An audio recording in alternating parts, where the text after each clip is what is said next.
Dog combat. Dog is a really fun character, and we were always looking for ways to include him in combat alongside the player. However, getting the right scale of combat for him, meaning the appropriate environment, new enemy AI, and potentially even new enemies, quickly fell beyond the project's scope. To create a combat scenario that did justice to Dog and could stand up against the rest of the game, it almost felt like we'd be building a new game inside of the game. We knew he couldn't just run over to a soldier and throw a punch. He'd feel less impressive, without any sense of awe. He needed bigger threats to match his scale, along with interesting ways to interact with him.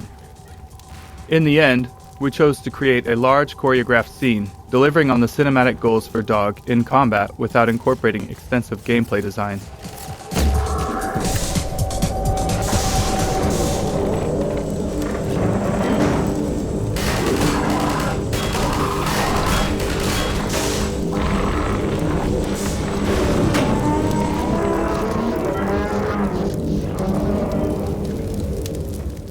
Citizen squads. Our early test of Combine versus Citizen street fights revealed an issue. Without boundaries, combat AI could drift significantly away from the player. Soldiers might retreat to reload and take cover, and Citizen AI would give chase. We needed a way to align the Citizen's actions more closely with the player's goals, keeping them aware of where the player was heading and which enemies the player wanted to engage. This led to the creation of a Citizen player squad. The Citizen AI used the squad to move with the player, engaging the same enemies and providing a basic interface for the player commands. We initially had a more complex command system, but it quickly became unwieldy, so we scaled it back. Once we'd established the Citizen player squad and started building scenarios around it, we found it created other interesting opportunities. Playtesters began to care about specific squad members, so we added more to their design. Squad members would pick up better weapons if they found them, pass the player ammo when needed, and medics would heal the player as necessary. We also had to ensure the squad could keep up with the player, who often took unpredictable paths. Off-camera, the squad would cheat in various ways, regenerating health between fights, moving quickly to catch up, and even teleporting when necessary.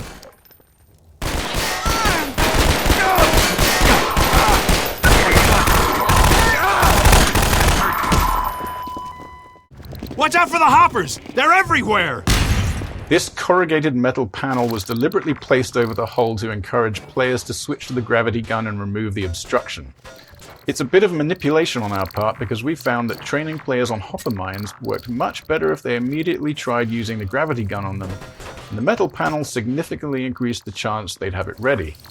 We placed multiple mines in the hull so players would have several opportunities to interact with them, increasing the chances they'd discover alternative ways of disposing of them.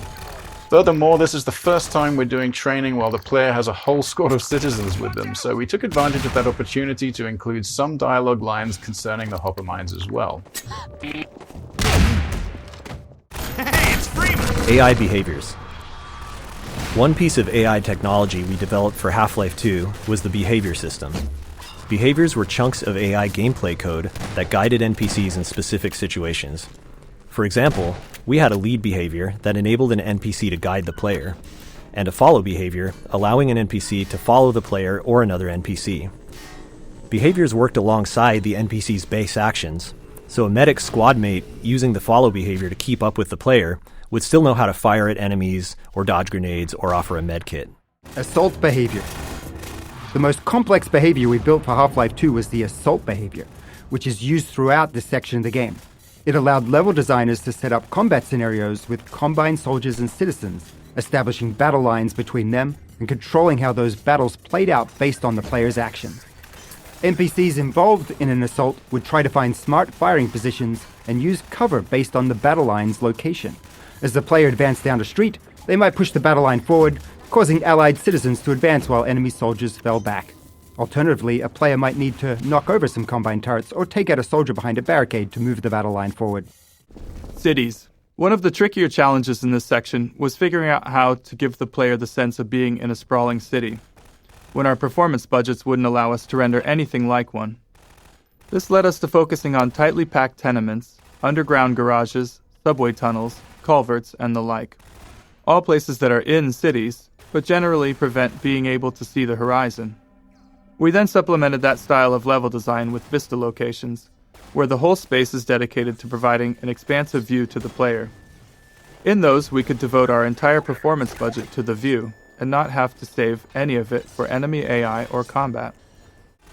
We used a lot of small tricks and built various features to give players the impression of a city at war, with much of the work aimed at providing glimpses of skirmishes or the sounds of distant fighting.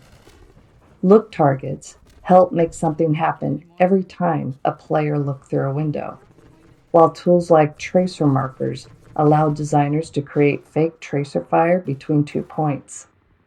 Paired with audio tools, this made it seem like two groups of enemies were exchanging fire without the need to run any AI. We also developed small storylines for groups of citizens the player would glimpse multiple times while progressing through a level. All these moments were fine-tuned through playtests to ensure as many players as possible would experience them. Triangle Plaza.